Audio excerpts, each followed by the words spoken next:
سفر چونکہ مشکل گھڑی ہوتی ہے، سفر میں آدمی مشکلات کا سامنا کرتا ہے، تو شریعت نے سفر کی مشکلات کو سامنے رکھتے ہوئے کچھ سہولتیں دی ہیں۔ ان سہولتوں میں سے ایک سہولت نماز کو قصر کرنا ہے، یعنی قصر کر کے جو 4 رکعت والی نماز ہے وہ 2 رکعت نماز آپ ادا کریں گے، ایک سہولت یہ۔ دوسری سہولت یہ ہے کہ 2 نمازوں کو آپ جمع کر سکتے ہیں، ظہر اور عصر کو جمع کر کے پڑھ سکتے ہیں، مغرب عشاء کو جمع کر کے پڑھ سکتے ہیں، اور فجر کو اپنے وقت پہ پڑھیں گے۔ ایک تیسری سہولت یہ ہے کہ سفر میں آپ ہیں تو 3 دن 3 رات تک جراب پر مسح کر سکتے ہیں، یہ بھی سہولت ہے الحمدللہ۔ لیکن اگر حالت اقامت میں ہے تو صرف 1 دن کی رخصت ہوتی ہے، سفر میں 3 دن کی رخصت ہے۔ اچھا، ایک سہولت یہ ہے کہ اگر پانی آپ کو نہ ملے تو آپ تیمم کر کے جو ہے نماز پڑھ سکتے ہیں، حتیٰ کہ اگر طہارت کبریٰ حاصل کرنا پڑے، غسل کی ضرورت پڑے تو بھی آپ تیمم کر لیں گے، اس سے وضو بھی ہو جائے گا، غسل بھی ہو جائے گا۔ ایک سہولت یہ ہے کہ اگر رمضان میں سفر کر رہے ہیں تو روزہ چھوڑ سکتے ہیں سفر کی وجہ سے۔ یہ ساری آسانیاں شریعت نے رکھی ہیں ہمارے لیے سفر کی وجہ سے۔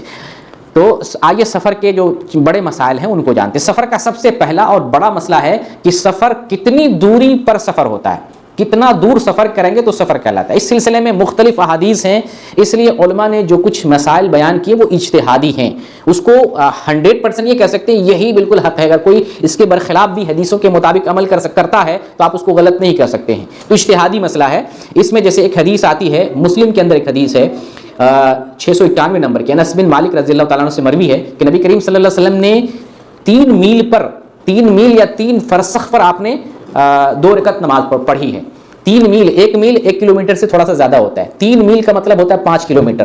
تو راوی کو یہاں پر شک ہے 3 میل کہا یا 3 فرسخ کہا، فرسخ، فا را سین خا، فرسخ۔ 1 فرسخ 3 میل کا ہوتا ہے، 3 فرسخ 9 میل ہو گیا۔ اچھا، 9 میل کتنا کلومیٹر بنتا ہے؟ تقریباً 14 یا 14.5 کلومیٹر بنتا ہے۔ تو حدیث میں دیکھیں اس پر بھی قصر جو ہے کرنے کی دلیل ملتی ہے، لیکن جنرلی جس حدیث کو علماء نے بنیاد بنایا ہے وہ 1 دن اور 1 رات والی حدیث ہے۔ وہ حدیث ہے صحیح بخاری میں 1088 نمبر کی، ابو ہریرہ رضی اللہ تعالیٰ عنہ بیان کرتے ہیں کہ نبی کریم صلی اللہ علیہ وسلم فرمایا کہ کسی عورت کے لیے جائز نہیں ہے جو اللہ اور یوم آخرت پر ایمان رکھتی ہے وہ 1 دن 1 رات کا سفر بغیر محرم کے کرے۔ اس حدیث کو جنرلی علماء نے دلیل بنایا ہے کہ اگر کوئی آدمی اونٹ کے ذریعے یا پیدل سفر کرتا ہے، 1 دن 1 رات کا سفر کرتا ہے تو وہ آدمی قصر کرے گا۔ اچھا، اس کی کلومیٹر کے حساب سے کیا مسافت بنتی ہے تو بہت سارے اہل علم نے 80 کلومیٹر بتایا ہے۔ تو 80 کلومیٹر کا آپ سفر کرتے ہیں تب آپ جو ہے قصر کریں گے۔ قصر کہاں سے کریں گے؟ گھر سے نہیں کریں گے۔ پہلا مسئلہ، سفر جس دن کر رہے ہیں اس دن گھر سے ہی قصر شروع نہیں کریں گے۔ جب آپ اپنی بستی چھوڑ دیں گے، اپنی بستی کو پیچھے چھوڑ دیں، دوسری بستی میں آپ داخل ہو جائیں، وہاں سے آپ جو ہے قصر کرنا شروع کریں گے۔ صحیح مسلم کی حدیث ہے 1202 نمبر کی۔ انس بن مالک رضی اللہ تعالیٰ فرماتے ہیں کہ ہم مدینہ میں نبی کریم صلی اللہ علیہ وسلم کے ساتھ 4 رکعت ظہر کی نماز پڑھے، ذوالحلیفہ گئے تو 2 رکعت عصر کی نماز پڑھے۔ ان دونوں میں دوری کتنی ہے؟ ذوالحلیفہ یہ اہل مدینہ کی میقات ہے، ان دونوں میں تقریباً 13 کلومیٹر کا جو ہے فاصلہ بنتا ہے۔ مدینہ چھوڑ کے جیسے بستی سے باہر آگے آپ نے قصر اسٹارٹ کر دیا، تو سفر میں قصر کب سے کریں گے؟ اپنی بستی کو چھوڑ دیں گے، دوسری بستی میں انٹر ہو جائیں گے تب آپ قصر کرنا شروع کریں گے۔ ٹھیک ہے، یہ پہلا مسئلہ ہے۔ اور پھر جب قصر شروع کریں گے تو قصر کس طرح سے کریں گے؟ یا تو آپ اپنے اپنے وقتوں پہ 5 نمازیں پڑھیں، یا اگر چاہیں تو 2 نمازوں کو اکٹھا کر سکتے ہیں۔ ظہر اور عصر کو جمع تقدیم سے بھی پڑھ سکتے ہیں، جمع تاخیر سے بھی پڑھ سکتے ہیں۔ مغرب عشاء کو بھی جمع تقدیم سے بھی پڑھ سکتے ہیں، جمع تاخیر سے بھی پڑھ سکتے ہیں۔ اچھا، جمع تقدیم اور جمع تاخیر کیا ہے؟ جمع کا مطلب جمع کرنا، 2 نمازوں کو اکٹھا کرنا، عربی لفظ ہے، اس کو اکٹھا کرنے کو جمع کہتے ہیں۔ تقدیم کا مطلب ہے 1 نماز پہلے پڑھ لینا۔ تو جب آپ ظہر کے ٹائم 2 نماز کو اکٹھے پڑھتے ہیں، ظہر کے ٹائم ظہر بھی پڑھتے ہیں اور عصر بھی پڑھ لیتے ہیں، 1 نماز پہلے کر دیتے ہیں، اس کو کیا کہتے ہیں؟ جمع تقدیم۔ سمجھ میں آ رہا نا؟ 1 نماز کو پہلے کر دیے تو جمع تقدیم، مقدم کر دینا، پہلے کر دینا۔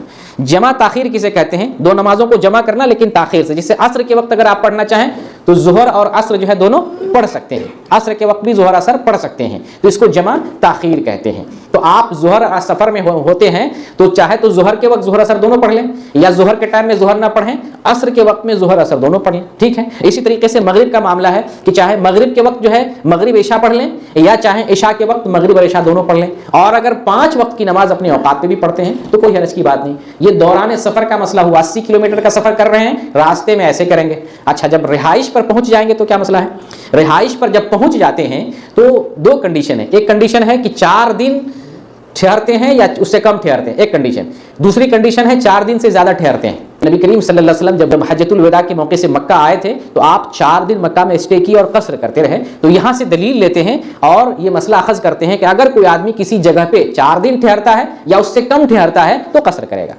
پہلے سے پری پلان نیت ہو کہ ہم 4 دن ٹھہریں گے یا اس سے کم ٹھہریں گے تو وہ قصر کرے گا. لیکن اگر وہ آدمی پہلے سے معلوم ہے کہ 4 دن سے زیادہ ٹھہرے گا تو مکمل پڑھے گا. اب وہ جو ہے مسافر نہیں رہا, مقیم کے حکم میں داخل ہو گیا. مقیم کے حکم میں کب سے؟ 4 دن کے بعد سے نہیں, ڈے 1 سے. یہ بھی سمجھ لیجیے, اگر پہلے سے ہماری نیت ہے کہ 4 دن سے زیادہ ٹھہریں گے, 5 دن 6 دن 7 دن مہینے دن ٹھہریں گے, ڈے 1 سے آپ جو ہے مقیم ہے, ڈے 1 سے مکمل نماز پڑھیں گے. لیکن اگر پہلے سے یہ پلان ہے کہ 4 دن یا اس سے کم ٹھہریں گے تو پہلے دن سے ہی آپ قصر سے نماز پڑھیں گے. قصر کے ساتھ, قصر کے ساتھ کیسے نماز پڑھیں گے؟ قصر کے ساتھ آپ 5 وقت کی نماز اپنے اپنے وقت پہ پڑھیں گے. افضل یہ ہے 5 وقت کی نماز اپنے اپنے ٹائم پر قصر کے ساتھ پڑھیں, مکمل نہ پڑھیں. کبھی کبھی ایسا ہوتا ہے کہ آپ کو فکس نہیں ہوتا, 1 دن رکیں گے, 2 دن رکیں گے, 3 دن رکیں گے. ایسی حالت میں اگر 2-4 دن 10 دن بھی اگر ہو جائے تو آپ مسافر کی طرح نماز پڑھ سکتے, اس میں کوئی حرج کی بات نہیں ہے. ایسی صورت میں نبی کریم صلی اللہ علیہ وسلم کی جو حدیث ہے کہ مکہ میں آپ 19 دن تک ٹھہرے اور قصر سے نماز پڑھتے رہے, تو علماء کہتے ہیں کہ یہ تذبذب کی حالت ہے. اگر کہیں پر پتہ نہ ہو کہ 2 دن رہیں گے 4 دن رہیں گے تو تذبذب کی حالت میں 2-4 دن 5 دن 10 دن ہو جائیں تو قصر سے نماز پڑھیں گے, کوئی حرج کی بات نہیں. انس بن مالک رضی اللہ عنہ بیان کرتے ہیں کہ ہم نبی کریم صلی اللہ علیہ وسلم کے ساتھ مدینہ سے مکہ گئے اور ہمیشہ قصر سے نماز پڑھتے رہے یہاں تک کہ مدینہ واپس آ گئے. لوگوں نے پوچھا آپ وہاں کتنے دن رکے؟ تو وہ بیان کرتے ہیں کہ ہم 10 دن رکے, 10 دن تک قصر کرتے رہے. اور یہ حدیث بخاری کی 1081 نمبر کی حدیث. ابو داؤد کی حدیث میں ہے کہ تبوک کے موقع پر نبی کریم صلی اللہ علیہ وسلم نے تبوک میں 20 دن قیام کیا اور 20 دن قصر کرتے رہے. یہ حدیث ابو داؤد کے اندر 1235 نمبر کی حدیث ہے اور شیخ البانی نے اس حدیث کو صحیح قرار دیا ہے. تو 20 دن والی حدیث ملتی ہے, 10 دن والی حدیث ملتی ہے اور 19 دن والی بھی حدیث ملتی ہے. تو تذبذب کی حالت میں 10 دن ہو جائے 15 دن ہو جائے کوئی حرج کی بات نہیں. ایک دوسرا مسئلہ یہاں پر یہ ہے کہ اگر کوئی آدمی سفر میں کچھ نمازیں چھوڑ دیتا ہے اور اپنے گھر پہ رہائش پہ پہنچ جاتا ہے تو سفر کی چھوٹی ہوئی نماز اپنے روم پر اور گھر پہ کیسے پڑھنا چاہیے؟ تو مکمل پڑھنا چاہیے, اس لیے کہ سفر کا جو عذر ہوتا ہے وہ عذر آپ کا ختم ہو گیا ہے.